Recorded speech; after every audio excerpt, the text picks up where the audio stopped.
Hola y bienvenidos. Hoy nos sumergimos en un material que, a primera vista, parece increíblemente denso, pero que esconde una de esas ideas que, la verdad, te cambian un poco la perspectiva. Tenemos delante un artículo científico del Instituto Nacional de Estándares y Tecnología de Estados Unidos, el NIST, y describe un avance en el corazón mismo de la información cuántica. Nuestra misión para los próximos minutos es meternos de lleno en este paper.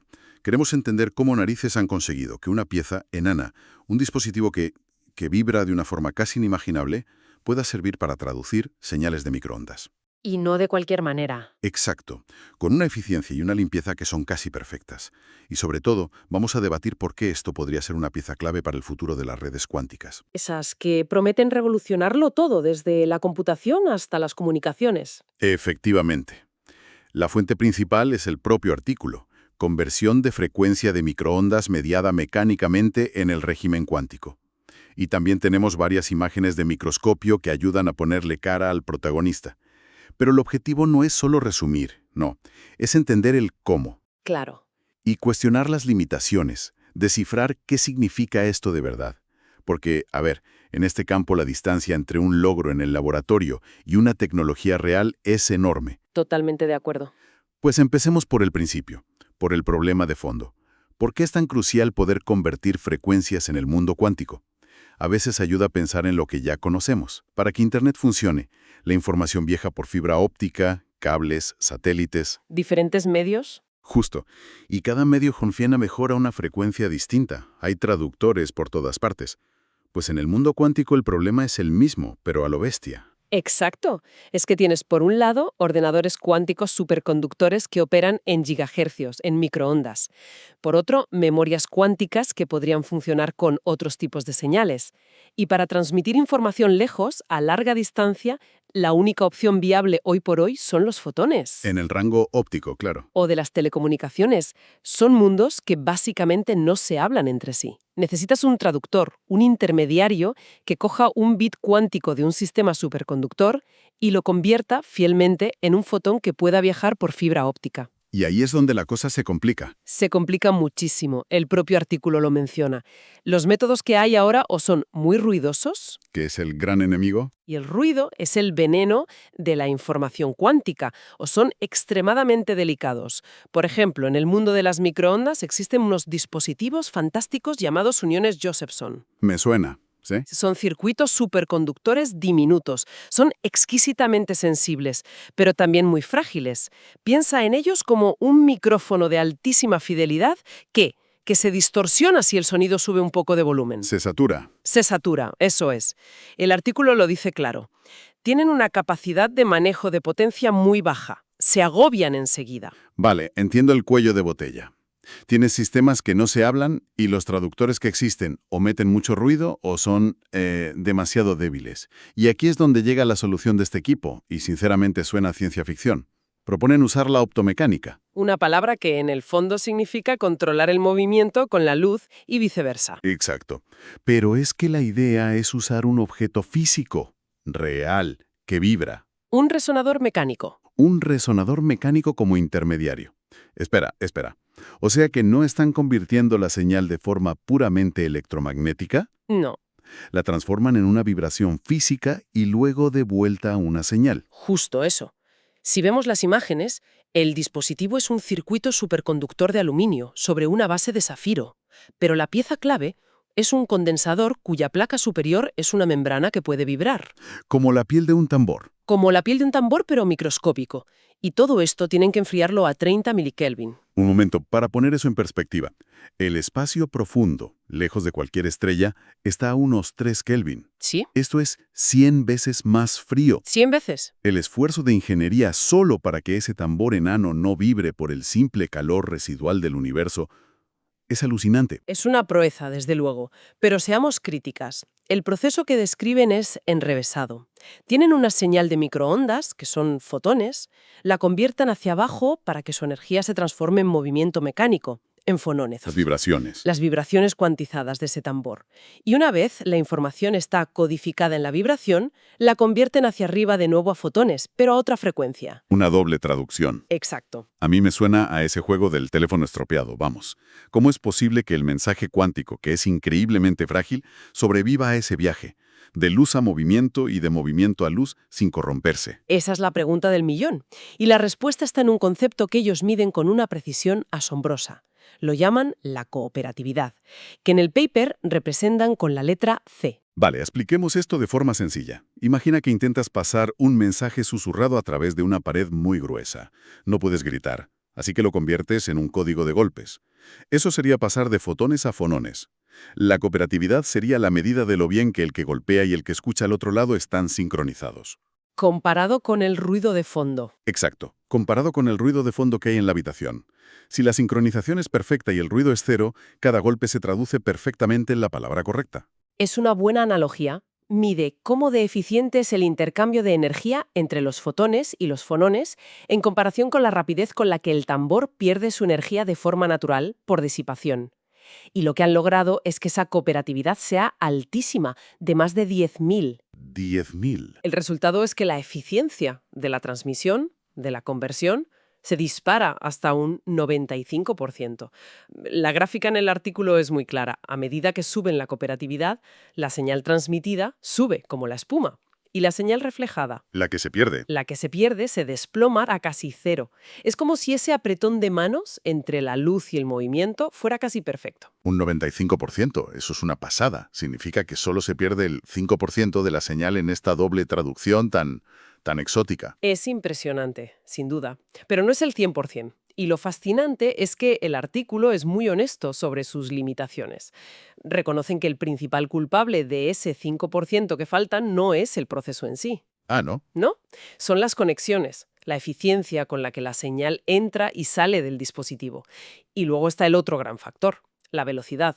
El ancho de banda de la conversión, la autopista por la que puede fluir la información, es de 14 kHz. Espera, para mí, un profano, 14.000 operaciones por segundo suena rapidísimo. ¿Por qué dices que es una limitación? O sea, ¿qué tipo de velocidades se necesitan para una futura Internet cuántica? Es una cuestión de compatibilidad. Las fuentes de fotones individuales más avanzadas, que serían los emisores de datos en esa red, operan a velocidades mucho mayores, Mucho mayores. en el rango de los megahercios. Para que este dispositivo pudiera procesar la información al ritmo que llega de esas fuentes, necesitaría ser, como mínimo, un orden de magnitud más rápido. Así que sí, es un paso de gigante, pero no es el destino final. Aún hay que ensanchar la autopista. De acuerdo, entiendo. Es eficiente, pero aún no lo suficientemente rápido para los componentes más punteros. Pero has mencionado antes al otro gran monstruo bajo la cama del mundo cuántico, el ruido. ¿De qué sirve una conversión muy eficiente si el propio proceso mancha la señal? Exacto. Cualquier vibración térmica residual en ese tambor, por mínima que sea, podría añadir un cuanto de energía fantasma o un fotón de ruido, y eso alteraría el estado cuántico. Y aquí es donde el artículo pasa su prueba de fuego. El análisis del ruido es, para mí, el corazón del trabajo. ¿Y qué es lo que encuentran? ¿Consiguen que el dispositivo sea silencioso a nivel cuántico? Consiguen algo extraordinario. Demuestran que al aumentar la cooperatividad, el ruido añadido por el proceso de conversión se desploma. La afirmación clave del paper es que este ruido es inferior a 0.1 fotones. Menos de una décima parte de un cuanto de energía. Este es el dato que les permite afirmar con todas las letras que el dispositivo opera en el régimen cuántico. Puede manejar estados cuánticos delicados sin destruirlos con su propio ruido. Eso es un hito. Significa que el traductor no se inventa palabras ni añade balbuceos. Traduce limpiamente. Lo revela un detalle fascinante que muestra lo increíblemente difícil que es esto. Miden la ocupación térmica del resonador. O sea, cuánta energía residual tiene por el simple hecho de existir. Y obtienen un valor de unos 60 cuantos. 60. Y señalan que este valor es un poco más alto del que correspondería teóricamente a la temperatura a la que está el crióstato a los 30 milikelvin. Es un detalle muy técnico, pero nos está diciendo algo profundo. El universo siempre está intentando colar algo de calor, de ruido. Es una lucha constante. Es una lucha constante contra la entropía. Demuestra una sensibilidad a interferencias externas que es casi inimaginable.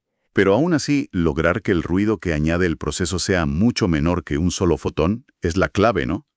Es la prueba de que el concepto funciona. Y esto abre la puerta a hacer cosas que antes eran muy complicadas. Absolutamente. Y eso nos lleva a la que es probablemente la aplicación más potente y directa que demuestran en el trabajo. El divisor de haz programable. Para mí, aquí es donde la cosa pasa de ser un componente interesante a ser una herramienta revolucionaria. A ver, expliquemos qué es. Un divisor de haz es un pilar en cualquier laboratorio de óptica. Es como un espejo semitransparente. Si le lanzas un haz de luz, una parte pasa a través y otra se refleja. Y suelen ser fijos, ¿no? Normalmente, estos divisores son fijos. Tienes uno que es 50-50 y siempre divide la luz por la mitad, u otro que es 90-10. Son piezas pasivas de cristal. Pero lo que ellos consiguen es diferente.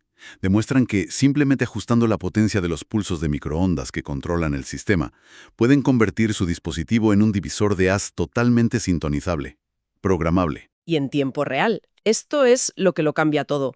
Variando un parámetro, pueden hacer que el dispositivo se comporte como un espejo perfecto, reflejando el 100% de la señal, o que sea totalmente transparente, dejando pasar el 100%. O cualquier cosa intermedia. O que sea un divisor 50-50 perfecto. O cualquier proporción intermedia que se les ocurra. Es como tener un interruptor de vías para fotones, un router cuántico. Puedes decidir casi instantáneamente a dónde envías la información cuántica. El artículo menciona que esto permitiría crear superposiciones cuánticas entre los dos caminos de salida. ¿Qué significa eso en la práctica? Significa que puedes tomar un único bit cuántico y ponerlo en un estado en el que viaja por la salida A y la salida B a la vez. A la vez, es la base de muchos algoritmos cuánticos y protocolos de comunicación.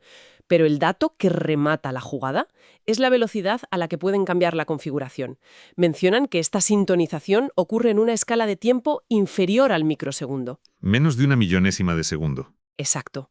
Es una velocidad pasmosa y convierte al dispositivo de ser un componente pasivo y estático, como un trozo de cable o un espejo, a un elemento activo. En un elemento activo y programable dentro de una red, ya no es solo un traductor, es un gestor de tráfico cuántico dinámico.